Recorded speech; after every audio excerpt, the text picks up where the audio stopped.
Assalamualaikum warahmatullahi wabarakatuh. Apa kabarnya anak-anakku yang soleh dan solehah?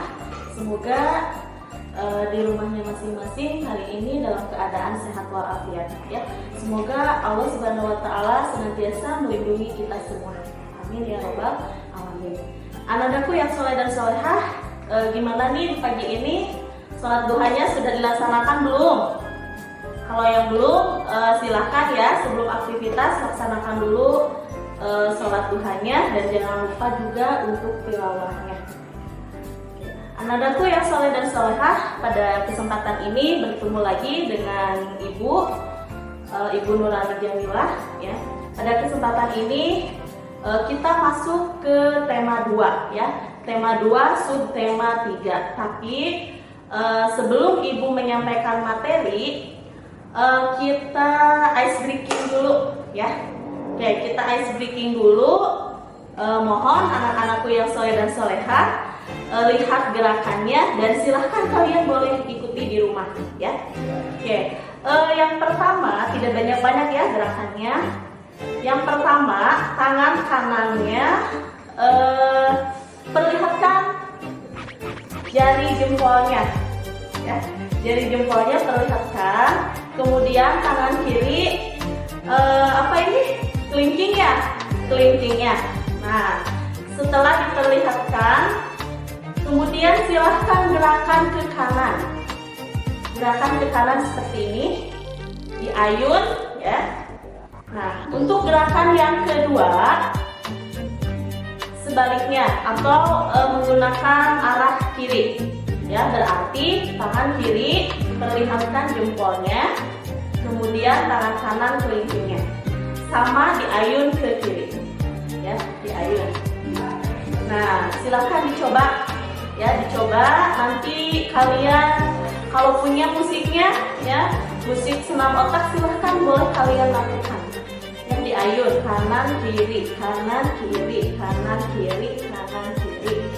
Ya, dan seterusnya. Kalau bisa lebih cepat, berarti insya Allah itu kalian sudah bisa fokus untuk mengikuti pelajaran hari ini. Ya, oke.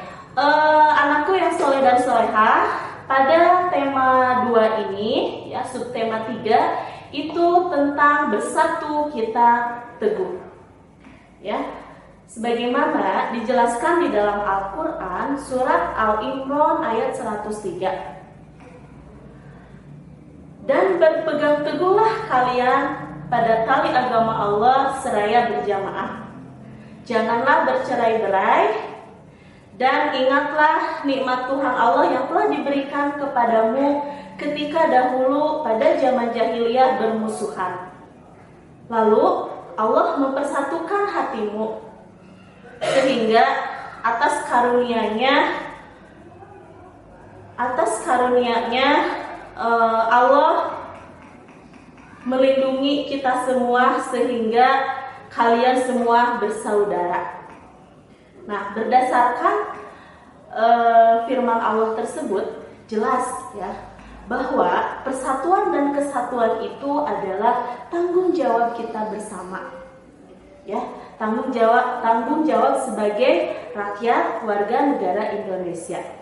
Karena kita tahu bahwa negara Indonesia itu terdiri dari bermacam-macam agama, ya, bermacam-macam suku dan bermacam-macam ras. Nah, dari perbedaan tersebut kita saling memiliki tujuan yang sama, ya, saling memiliki tujuan yang sama. Sehingga dengan tekad dan semangat persatuan yang kuat, ya, kita bisa mencapai negara Indonesia yang berdaulat, adil dan makmur. Nah, itu suatu bukti bahwa dari semboyan semboyan bersatu kita teguh, bercerai kita runtuh. Ya, bineka tunggal ika, ya, berbeda-beda tetapi tetap satu tujuan. Ya, itu semua adalah berkat karunia Allah yang Maha Kuasa. Baik dalam merebut kemerdekaannya, baik dalam mempertahankannya ataupun di dalam mengisi kemerdekaannya.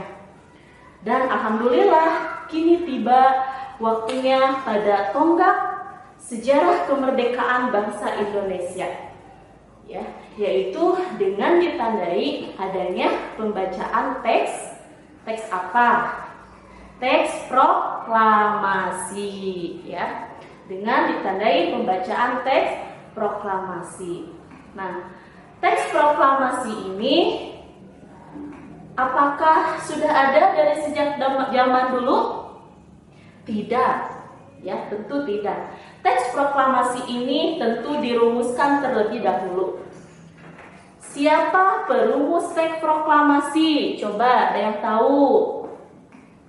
Perumus teks proklamasi itu adalah yang pertama ada Insinyur Soekarno, ya.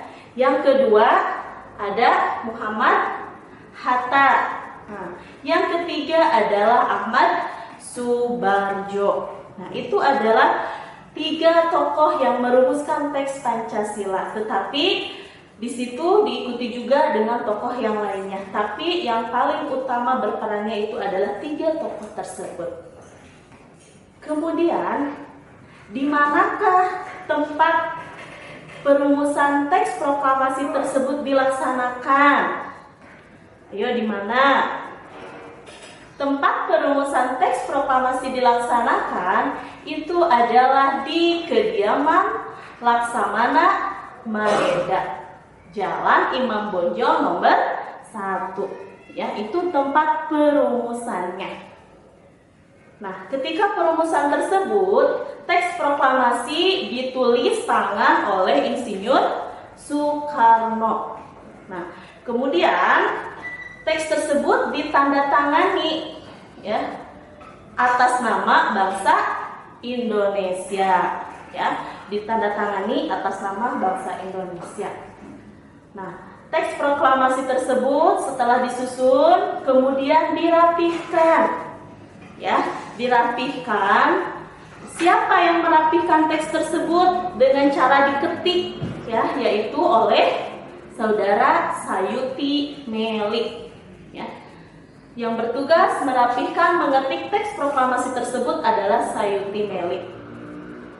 Nah, kemudian ketika setelah selesai perumusan, ya, setelah selesai perapihan, teks aslinya itu dibuang, ya, dibuang ke suatu tempat pembuangan sampah gitu, ya. Dan ternyata ada salah satu tokoh pemuda yang berani, yang gagah, ya, yaitu Saudara B.M. Dia. Beliau menemukan teks tersebut dan beliau anggap bahwa teks itu adalah suatu yang bersejarah gitu, ya, momen yang sangat penting, sehingga beliau mengamankannya, mengabadikannya teks tersebut, ya, hingga akhirnya teks tersebut diamankan, disimpan di suatu museum, ya, di Museum Kemerdekaan. Nah, setelah perumusan selesai, teks tersebut tibalah pada tanggal 17 Agustus 1945 dideklarasikan teks proklamasi oleh Insinyur Soekarno. Di manakah tempat pembacaan teks proklamasi dilaksanakan? Yaitu di Jalan Pegangsaan Timur nomor 56. Ya, teks proklamasi dibacakan itu sebagai salah satu bukti bahwa Indonesia itu sudah merdeka. Ya, itu sebagai tonggak sejarah bangsa Indonesia. Nah, ketika sedang pembacaan teks proklamasi, kemudian diikuti juga dengan pengibaran sangsaka merah putih. Ya, pengibaran sangsaka merah putih ini dilakukan oleh 3 orang tokoh. Di antaranya, yang pertama ada siapa? Ada Suhud, ya. Yang kedua ada Latif Hendraningrat. Yang ketiga ada SK Trimurti. Nah, itu yang pertama kali mengibarkan sangsaka merah putih. Nah, bendera merah putih tersebut siapakah yang membuatnya? Nah, tokoh yang membuat bendera merah putih itu adalah Ibu Fatmawati. Ya, Ibu Fatmawati ini adalah pembuat bendera yang menjahit bendera Sangsaka Merah Putih. Nah, dari lambang warna bendera merah dan putih itu tentu memiliki makna ya, memiliki arti. Merah itu berani ya, berani yang artinya itu tubuh manusia ya, melambangkan tubuh manusia. Putih itu artinya suci. Nah, melambangkan jiwa manusia, bahwa jiwa manusia itu terlahir dari fitrah yang bersih ya, fitrah yang suci. Nah, itu merupakan sejarah sejarah Sangsaka Merah Putih dan proklamasi. Nah, kemudian dari pemaparan sejarah tadi, sejarah proklamasi dan sejarah Sangsaka Merah Putih, kita bisa memunculkan suatu pertanyaan ya, pertanyaan dengan menggunakan kata tanya yang baik, yaitu kata tanya apa, siapa, di mana, bagaimana. Nah, kemudian dari pertanyaan tersebut kita bisa menjawabnya dengan menggunakan kalimat yang efektif dan bahasa yang baku. Sebagaimana di pertemuan sebelumnya ya, kita sudah membahas tentang kalimat efektif dan kata baku. Nah, kata baku ini adalah kata yang digunakan pada situasi yang resmi. Ya, kemudian cara penulisan dan pengucapannya itu harus sesuai dengan EYD. Apa EYD? Itu ejaan yang disempurnakan. Nah, contohnya nih, pada kata tidak bakunya itu nasihat. Nah, harusnya kata bakunya itu adalah nasihat. Ya. Contoh yang kedua, tidak bakunya itu kata apotik. Nah, seharusnya kata bakunya itu adalah apotek. Ya, silahkan. Masih banyak lagi contoh yang lainnya, bisa kalian lihat di sumber-sumber yang lainnya juga. Ya. Nah, nanti jangan lupa ya, ada tugas nih. Silahkan cari kata baku dari kata jadwal. Yang kedua dari kata atlet. Yang ketiga dari kata museum. Ya, silahkan cari kata bakunya. Boleh kalian tulis di kolom komentar. Ya, boleh kalian tulis di kolom komentar. Nah, anakku yang soleh dan solehah, kita sebagai warga negara Indonesia tentunya harus menggunakan bahasa yang baik dan benar. Nah, ya, gunakanlah bahasa yang baik dan benar.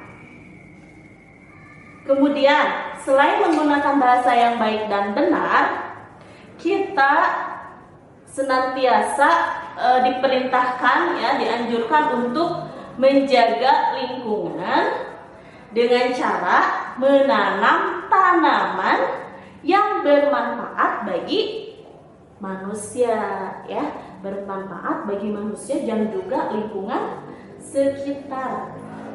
Ya, lingkungan sekitar. Banyak sekali tumbuhan dan tanaman yang sangat bermanfaat sekali, yang mungkin kita sudah tahu dan ada juga yang belum kita ketahui. Maka marilah kita cari tahu ya. Banyak sekali manfaat dari tumbuhan dan hewan yang ada di muka bumi ini.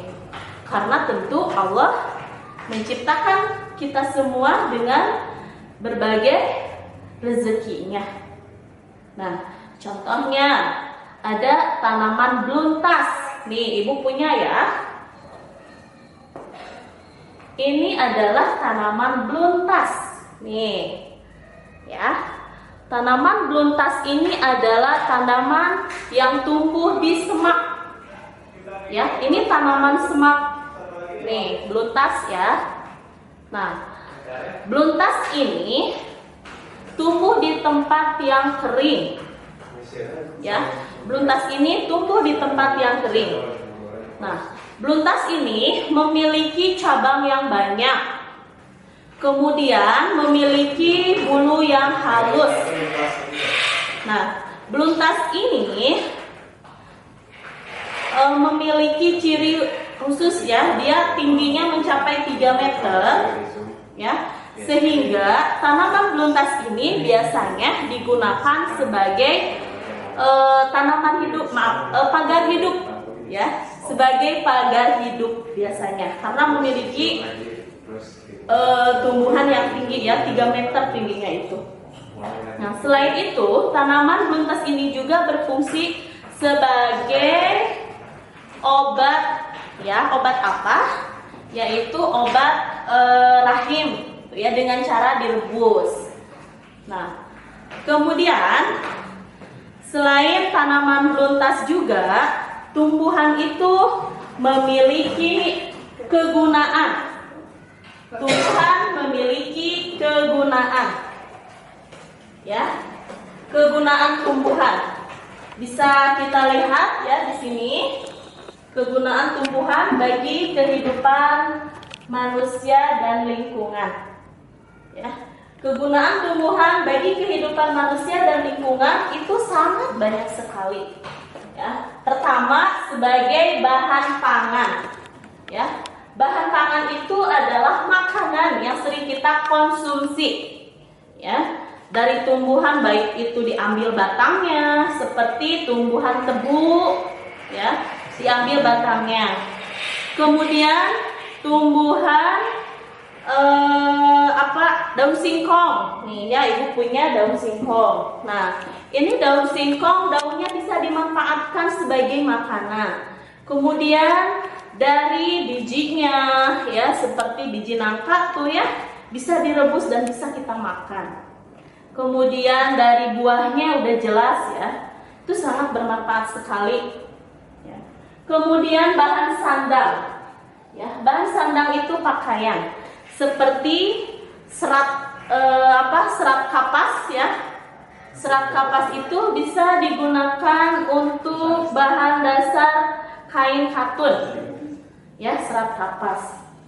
Dan masih banyak lagi yang lainnya ya. Terus dari tumbuhan ini sebagai bahan papan atau bangunan.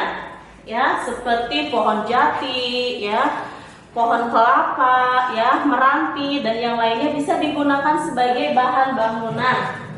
Ya, bisa untuk membuat pintu atau jendela dan yang lainnya. Ya, masih banyak lagi. Kemudian sebagai bahan obat, nih, ya. Dan nantinya obat ini dari tumbuhan menjadi obat herbal. Ya, itu sangat bagus sekali. Salah satu contohnya ada rumput alang-alang. Nah, ini adalah obat untuk panas dalam. Ya, ada rumput alang-alang. Kemudian ada daun kumis kucing. Nih, ibu punya ya, daun kumis kucing.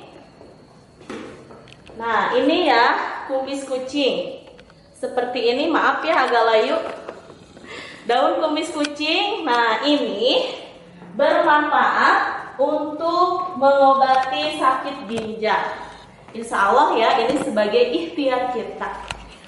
Kemudian ada daun jambu biji. Nah, daun jambu biji ini, nah ini ibu punya ya, daun jambu biji seperti ini. Ya, ini bisa bermanfaat untuk obat sakit perut. Nih ya, obat sakit perut. Kemudian ada juga jahe. Nah, jahe itu untuk obat batuk. Ya, jahe bisa bermanfaat untuk obat batuk. Nah, itu salah satu contohnya ya. Nih, kebetulan ibu bawa ya. Nih, ini dari jahe. Kemudian ada kayu manis ya. Ini sangat berfungsi sekali. Kebetulan ibu lagi gak enak badan ya. Nah, insya Allah ini bermanfaat ya sebagai ikhtiar kita, dan insya Allah yang menyembuhkan itu adalah Allah Subhanahu wa Ta'ala ya.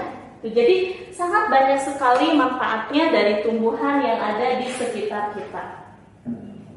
Yang kelima ada bahan pewarna alami. Nah, bahan pewarna alami itu seperti apa saja sih tumbuhannya? Ada daun pandan, Ibu punya ya. Ini daun pandan. Biasanya daun pandan ini kalau kita bikin masakan bubur ya, bubur yang rasanya manis tapi ya, nah bisa menggunakan daun pandan ini. Selain ada warnanya juga, ini memiliki aroma yang sedap ya, harum pandannya itu khas. Kemudian pewarna alami ada juga ini nih ya, ini adalah kuning. Ya, kunyit ya. Kunyit ini memiliki warna yang khas kuning yang pekat ya. Nah, maka ketika misalkan ibu kalian sedang masak ayam biasanya suka pakai kunyit. Nah, atau lagi ngebersihin kunyitnya itu biasanya tangannya itu suka kuning-kuning ya, warnanya menempel ke tangan. Nah, ini adalah memiliki bahan pewarna yang alami ya, kuning. Terakhir ada bahan baku industri. Nah, bahan baku industri seperti apa? Getah karet. Nah, ini getah karet dimanfaatkan untuk digunakan untuk membuat ban, ya, ban. Sehingga apa? Ban itu elastis, ya, elastis. Kemudian getah pinus. Nah, getah pinus itu untuk bahan baku cat. Ya, cat pewarna itu. Yang ketiga ada kayu pinus. Nah, kayu pinus ini untuk bahan baku industri kertas. Kayu pinus. Ada juga buah kelapa sawit. Nah, buah kelapa sawit itu dimanfaatkan untuk bahan baku minyak goreng. Ya, bahan baku minyak goreng. Jadi segala sesuatu yang ada di muka bumi ini insya Allah banyak sekali manfaatnya. Allah telah menciptakan manusia dengan keadaan lingkungan, ya, dengan rezeki, supaya apa? Supaya kita semua sejahtera.